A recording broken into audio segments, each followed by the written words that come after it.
¿Han visto cómo usamos las palabras sin pensar? Ya damos por supuesto que sabemos lo que es verdad.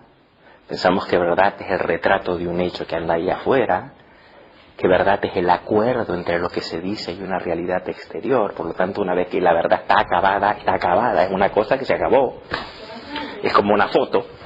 La verdad de algo es la foto de algo. La verdad de una afirmación es que hay un hecho que corresponde a la afirmación, se acabó. La verdad es una copia de algo. Damos por supuesto eso, que no tiene absolutamente nada que ver con el sentido de una verdad viviente que se mueve históricamente y que se crea momento a momento. Nada que ver, eso que llama verdad es una representación. Eso que llama verdad es lo que la ciencia, que trata de informar sobre los hechos objetivamente, sin ninguna implicación del entendimiento que juega, porque el entendimiento del científico se considera una máquina que capta cosas que están afuera, que las capta objetivamente sin ninguna implicación del sujeto. Eso se llama representación. Esto es pensar que si hay una verdad de la psicología como la entiende Gygeris, va a ser equivalente a una verdad de la física, o de la química, o de la biología. Puede ser que lo que busque Gygeris sea una psicología que sea una ciencia natural, o que sea una ciencia exacta. ¿Es eso lo que Gygeris puede buscar como psicología? ¿Creen ustedes? No tiene nada que ver con la ciencia porque la ciencia es exterior. Y el alma, por ejemplo, tiene que ver con el interior. No tiene nada que ver con la ciencia porque la ciencia se ocupa de lo positivo. Y lo que todo el tiempo, desde el primer día, estamos marcando, el día anterior hablamos mucho de eso. Lo que insiste Gygeris es que lo que caracteriza lo que él entiende por psicología. Todo el tiempo estoy diciendo que esto no tiene nada que ver con la facultad de psicología, ni con los títulos de psicología, ni con un profesional que se llame psicólogo, porque probablemente el profesional de la psicología que anda suelto se ocupa de positividades. Y hace estadísticas y habla de sinapsis cerebrales, por lo tanto, habla de hechos positivos, y esto no tiene nada que ver con lo que busca Gygeris, que es llegar a una noción rigurosa de psicología que trascienda toda positividad. Ser fiel al espíritu de Jung. En el fondo es la realización de aquella idea del haba ardiente que animó a la psicología junguiana, y es de que hay una realidad del alma y no del sujeto particular que se mueve objetivamente. Que se mueve objetivamente no quiere decir que está afuera y se lo saca, sino que vive independientemente del ego y de las personas. Que tiene su propia independencia, que no está a merced de ningún arbitrio personal ni subjetivo. A esto me refiero, ¿no? ¿Entienden algo? O me da la sensación de que cuando hablo parece que sí, pero luego se desvanece sutilmente. Por lo tanto, la respuesta sería, primero, la psicología que propone Gygeris no tiene nada que ver con 5 psicólogos distintos diagnosticando un síntoma. Porque la psicología que propone Gygeris no tiene nada que ver con diagnosticar, ni con curar, ni con reparar, ni con solucionar problemas, ni con solventar cosas. Tiene que ver con conocer. Y tiene que ver con el conocimiento del alma. Por lo tanto, la psicología, como búsqueda de una noción del alma, se acercará a un síntoma preguntándose, ¿qué cuenta el alma con este síntoma? Y qué cuenta el alma con este síntoma no es cómo curar el síntoma, cómo deshacerse de él, cómo aliviar a una persona, cómo ser efectivo. Nada que ver con eso. Nada que ver. Para él, la psicología, como él la entiende, está muy lejos de solventar problemas prácticos. Sí, pero la situación práctica que se encuentra no consiste en aliviar al paciente directamente. El objetivo no es el paciente, sino que el objetivo es encontrar lo que el alma dice a través de esto.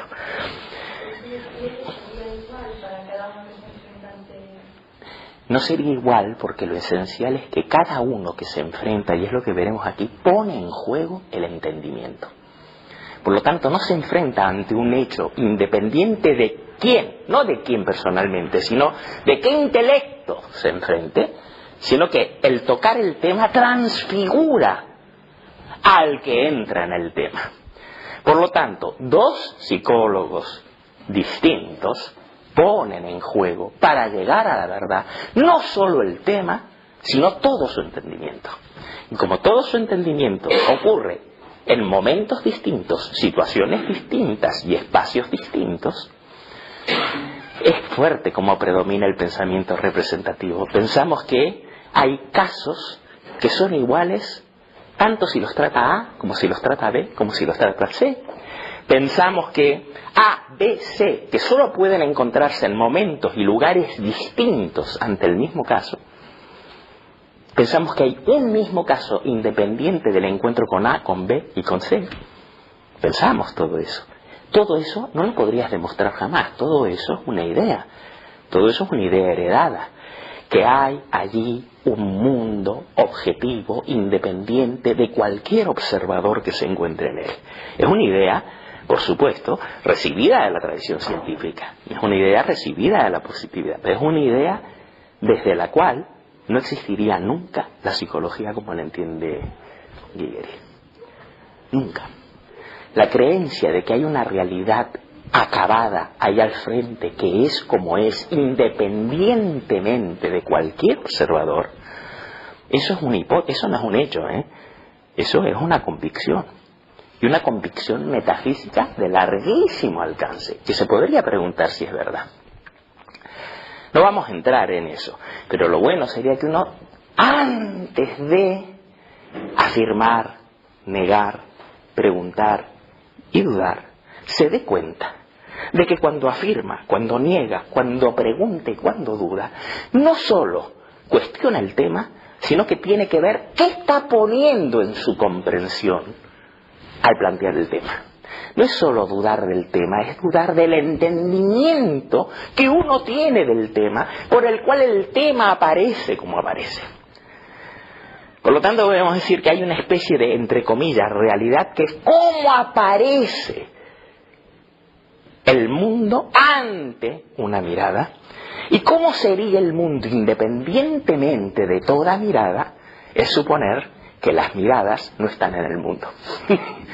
Que hay un mundo, pero las miradas están fuera.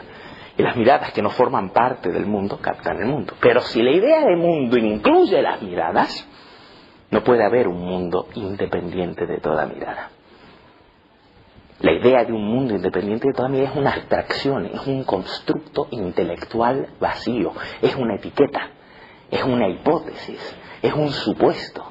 Es sano sentido común, si quieren decir así. El sano sentido común es el enemigo máximo de la idea de un alma. El máximo enemigo, el sano sentido común, que ha evolucionado históricamente, está mucho más de acuerdo con la idea de cerebro que con la idea de alma. El alma que el sano sentido común puede captar es la que ha recibido, sobre todo en países católicos, por una larga tradición de la Iglesia, que no tiene nada que ver con lo que habla Guilleri.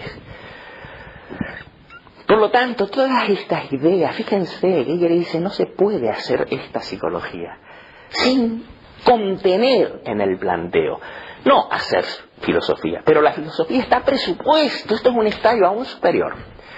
No podemos llegar al tercer piso de la psicología si ese tercer piso no está apoyado en el segundo piso de la filosofía. No es que haya que hacer filosofía, no es lo mismo, la filosofía ya está transformada, incorporada y trascendida, pero no está ignorada, olvidada, tirada por la borda, es algo de lo que puedo pasar. No, es algo que tiene que estar en juego en este pensamiento. No sé si me explico. Esto muestra lo complejo que es cuando uno se quiere tomar las cosas realmente en serio. Tomarse las cosas realmente en serio no es solo tomarse las cosas ahí afuera, fuera entre comillas, real. Es tomarse en serio que la comprensión que uno tiene de las cosas y las cosas están indisolublemente ligados. Cuestionar las cosas es cuestionar el entendimiento dentro del cual uno se mueve al hablar de, al suponer que, al referirse a o al tratar con las cosas. Esto muestra que entendimiento y realidad no están tan separados.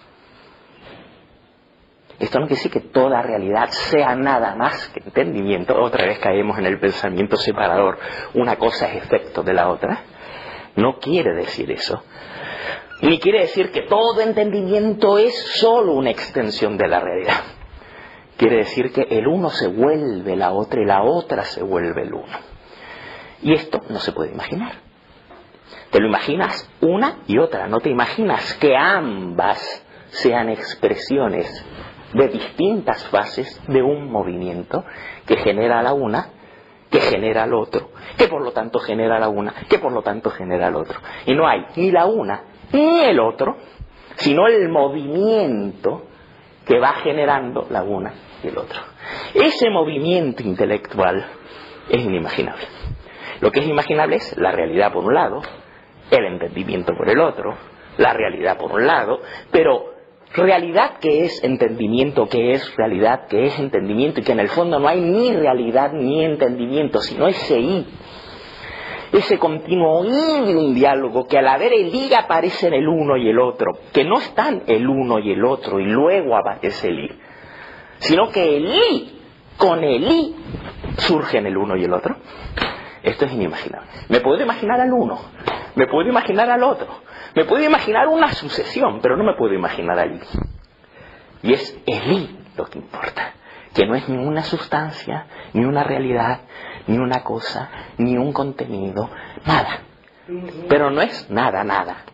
No es nada de nada de nada. No es nada que se pueda tomar como un contenido, ¿sí? Tampoco es una imagen. ¿Y qué es el unos mundos? Bueno, a lo que intentamos decir por esa unidad incognoscible o...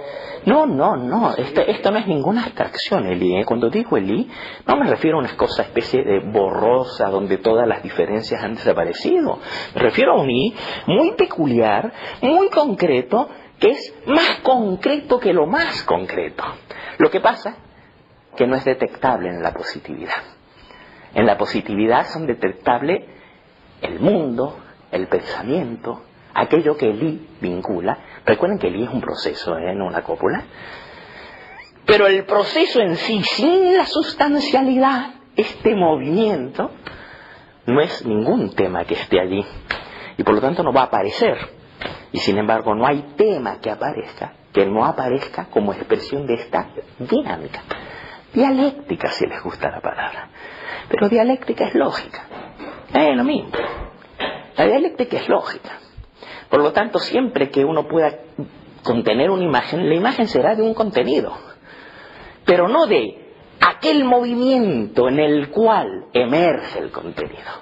Gracias al cual y como expresión del cual aparece el contenido. Entonces, claro, si yo trato de hablar con imágenes no me van a entender. Es que no se puede, no pueden esperar que por oírlo y por tener una vaga impresión lo capten, porque lo que están haciendo es sacando fotos de afuera. Se tienen que mojar el culo y entrar a pensarlo y a ver qué les pasa a ustedes y a su entendimiento cuando lo piensan. No, porque lo escucho a Enrique, plic, ya está. No, cuando escucho a Enrique me hago una idea, veo una película, luego salgo de la sala y escucho a otro y he cambiado de canal. Y sigo observando cosas que pasan frente a mí, pero mi entendimiento sigue ahí afuera. No, pensar es poner en juego el entendimiento. Y hacer que el tema rompa con el entendimiento. Permitir que el tema entre. Y eso es ponerse en juego. Y esto no se hace oyendo una clase. No se hace leyendo un libro. Se hace pensando lo que se oye en clase, pensando lo que aparece cuando uno lee el libro. No sé si me explico. Y lo real es la actividad. Toda la especulación teórica acerca de lo que pasará cuando me meta y cuando no me meta, eso no es real. Lo real es el acto, la actividad, no la actividad del ego, es la actividad del entendimiento.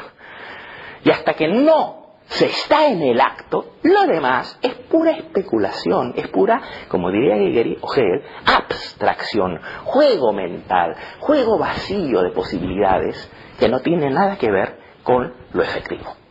Y lo efectivo es lo que actúa. ¿Se entiende? Por eso Guégueri puede llegar a afirmar que este mundo en el que vivimos todos, determinado por la ciencia, determinado por Internet, es un mundo irreal. ¿Pero cómo?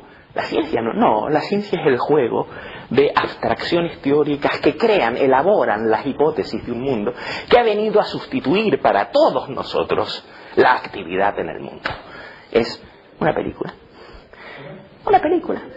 Son películas. La tele. Lo que está pasando con el ser humano, con el entendimiento en Occidente, es que el entendimiento se ha convertido en un observador.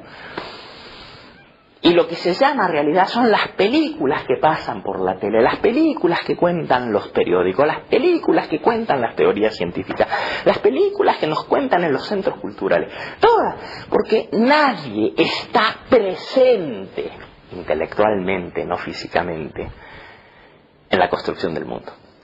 Somos observadores, somos turistas. La realidad del hombre del siglo XXI es el turista intelectual, no el que piensa. ¿Cómo es posible que Heidegger afirme, ¿a qué se refiere Heidegger cuando dice lo terrible es que todavía no pensamos? ¿A qué se refiere? ¿A que no tenemos ciencia? No, por supuesto que tenemos ciencia. ¿A que somos idiotas? No, somos muy listos, llegamos a la Luna y llegamos a Saturno, llegamos... ¿Y qué quiere decir cuando dice todavía no pensamos? ¿Qué quiere decir? Esto está en la web. Y en el blog he puesto artículos y artículos sobre el tema de qué significa pensar y todo esto. Lo pueden leer. Ahí es cuando ustedes ponen en acto su entendimiento. Que es lo que tiene que empujar, ¿no? El sincero anhelo de saber. ¿Eh? No, mentira. Esto es como cuando esto es como cuando el paciente o el consultante o el que va al psicólogo dice, es que yo amo a mi mujer y la odia terriblemente, ¿no? Y dice, es que yo la amo, yo le digo que la amo. Bueno, si todos queremos saber, todos decimos que queremos saber, y todos queremos, en todo caso, eso que imaginamos que será saber, que es contemplar un programa de la tele que nos interese muchísimo, nos informe muchísimo, para luego apagar el programa y seguir en la vida que teníamos. Por eso, dice Heidegger, lo grave es que todavía no pensamos. Por lo menos a eso apunta. Lo grave. Y no solo no pensamos individualmente, no, ni siquiera se piensa en colectivo. Por lo tanto, si hay un pensamiento viviente, no es el que nosotros pensemos. Y cuando Gigerit habla de una verdad viviente que se hace a sí mismo y el pensamiento de lo real, no está diciendo que la gente piense, ni siquiera está diciendo que la sociedad piense. No, está diciendo que la realidad piensa, pero piensa sin que el hombre colectivamente, se entere de lo que la realidad piensa. Y por eso mismo, ¿cuándo se enterará? Cuando los golpes sean muy grandes. Patei, Matos, Agamenón, la obra de Esquilo, dice, el sufrimiento enseña. En el curso anterior yo les leí una carta que me envió Gigerit, ¿se acuerdan? Voy a le pregunté, ¿pero qué quiere decir el sufrimiento enseña? ¿No? Y él pone unos ejemplos, ¿no? De qué quiere decir que el sufrimiento enseña. No es el sufrimiento personal, es otra cosa. Pero la característica, salto, porque esto lo veremos luego con detalle, la característica de este tiempo que nos toca vivir es que ya estamos insertados en la virtualidad, en el como si. En el todo es posible, todo es lo mismo, todo es verdad, todo es mentira, según saben. Estamos instalados en un universo donde, aunque hablemos de verdad, ya ni siquiera sabemos lo que es. Pero ya presuponemos todo además, y esto lo hablaba con ella hoy, que la verdad ya no importa. Todos, por ejemplo, sabemos, y hablo de todos en Occidente, que lo que los periódicos cuentan no es verdad. Que lo que los informativos cuentan no es verdad. Que los programas de los políticos no son verdad. Que toda la información que nos circunda, incluyendo Internet, todos los medios, todos sabemos que nada de eso es verdad. Y no nos importa. Vivimos en un mundo sin verdad. Estamos acostumbrados, hasta estamos habituados. Lo raro es que alguien pregunte por la verdad. Sabemos que la publicidad no es verdad. Sabemos que lo que compras no es verdad. ¿Cuántas veces he dicho que cada vez que vamos a comprar comida, en realidad no compramos comida, compramos una idea de alimentación que no tiene nada que ver con que lo prácticamente compramos? Compramos la idea de una buena dieta, compramos la idea de algo nutritivo. No nos damos cuenta que estamos comprando idea. Consumimos, es tan abstracto nuestra colocación en el mundo, es tan irreal, tan desencarnada, sin advertirlo, que nos movemos solo ante ideas que ni siquiera se reconocen como ideas. Por eso Hegel insiste tanto en la necesidad del alma y en la propuesta del alma de bajar a tierra. Claro que habrá que ver qué quiere decir bajar a tierra, no es lo que la gente se imagina. Bajar a tierra es volver a la actualidad, a lo que está en acto, no a lo posible, a lo que es y no es, al mundo donde todo vale y nada vale, sino a lo que está siendo efectivo, está moviendo al mundo. Es, como decía Jung, a donde está, psicológicamente hablando, la acción. La acción es a donde está decidiéndose el destino histórico. Por supuesto no se está decidiendo en ningún congreso, no se está decidiendo en las cabezas de ninguna persona el destino histórico. El destino histórico está decidiéndose en el movimiento de la realidad. Siempre somos los últimos en enterarnos de dónde está la realidad. La realidad ya está. Es el ser humano el que ha de llegar, en todo caso, a donde ya se está. Pero lo increíble es que el ser humano, que ni siquiera ha llegado a donde ya se está haciendo programas de a dónde se debería estar y cómo evitarlo, y todavía no está a donde está la acción.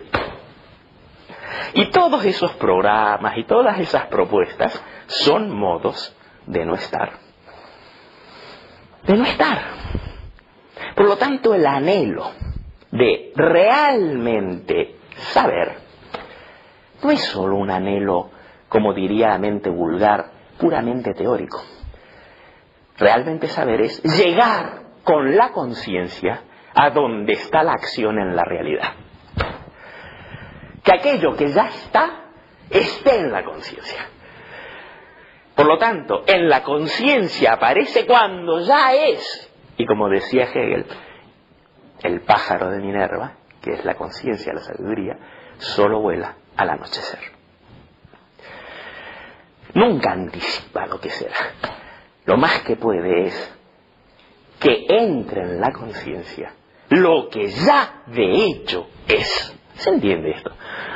En el curso pasado vimos artículos súper interesantes y buenísimos donde explicaba, por ejemplo, cómo los animales, cuando llegan a estar desarrollados sexualmente, ya son animales sexuales.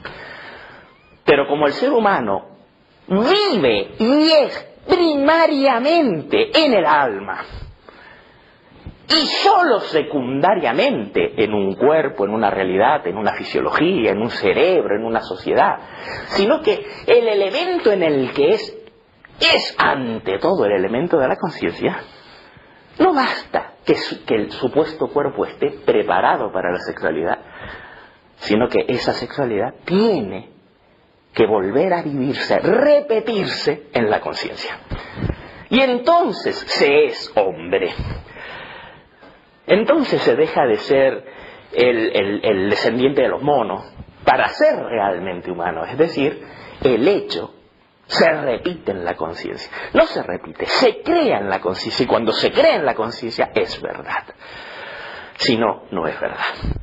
Por lo tanto, ¿qué es la verdad de lo que hay? Cuando eso que hay se ha recreado, no reproducido, copiado, se ha sido apropiado, construido, generado en el entendimiento, que es donde vivimos. ¿Comprenden esto? Esto es fabuloso, es muy cierto esto que dice. Claro que una persona concreta puede quedarse anclada, puede no llegar al entendimiento, aquello que en la realidad es. Una persona puede ser físicamente madura y estar anclada en la necesidad de papá y de mamá. Puede que el alma ya no esté ahí, pero el ego está ahí. El tema, por lo tanto, de la verdad tiene que ver con un tema no de la adaptación entre el lenguaje y la realidad, sino de que eso que es activo en la realidad se recree en la conciencia. ¿Se acuerdan que lo vimos eso en aquel maravilloso artículo llamado adaptación? Bueno, esto que es un ejemplo para el individuo, porque es muy válido,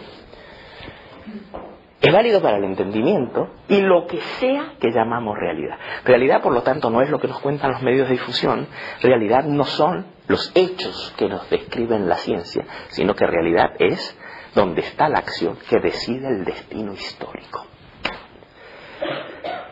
Y por lo tanto no es lo más patente, posiblemente es lo que vive en lo patente, pero no es lo patente, lo aparente, digamos. Lo que se muestra no es más que una cáscara.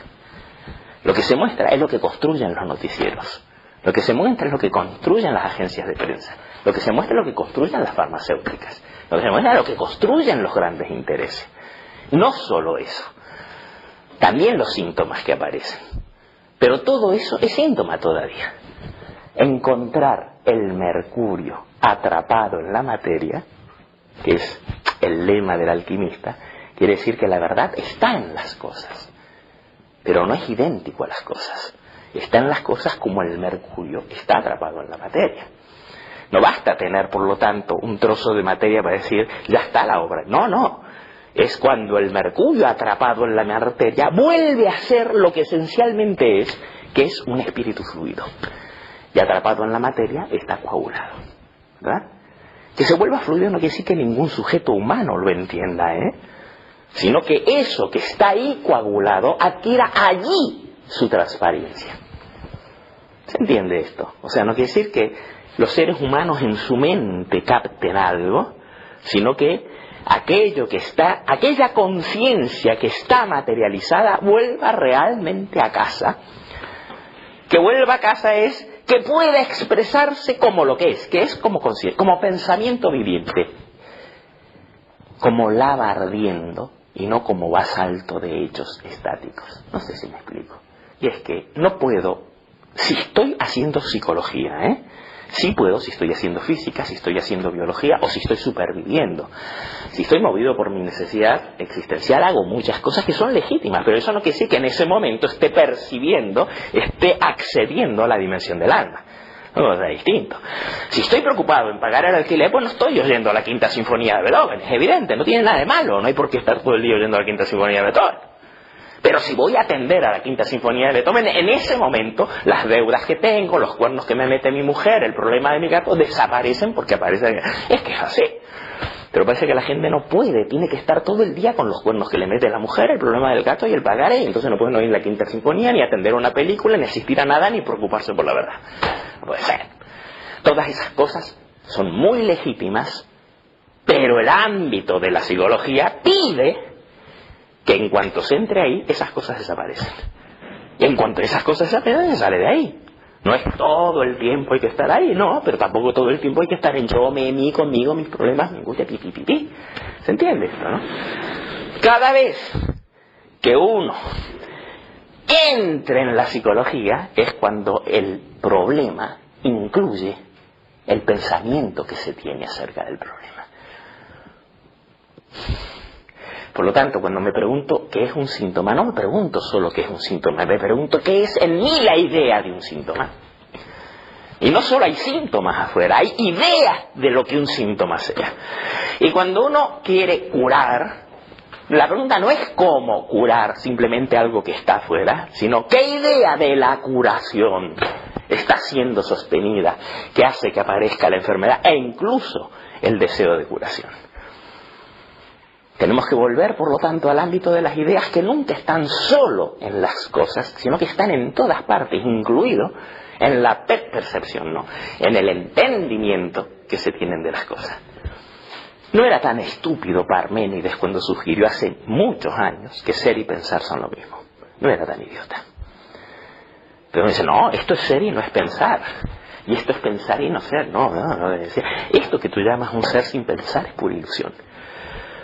No, si yo estoy hablando de práctica y no de teoría. La verdad es, sí, como si hubiera una práctica que no fuera la puesta en acción de una silenciosa muchas veces, inadvertida e implícita teoría.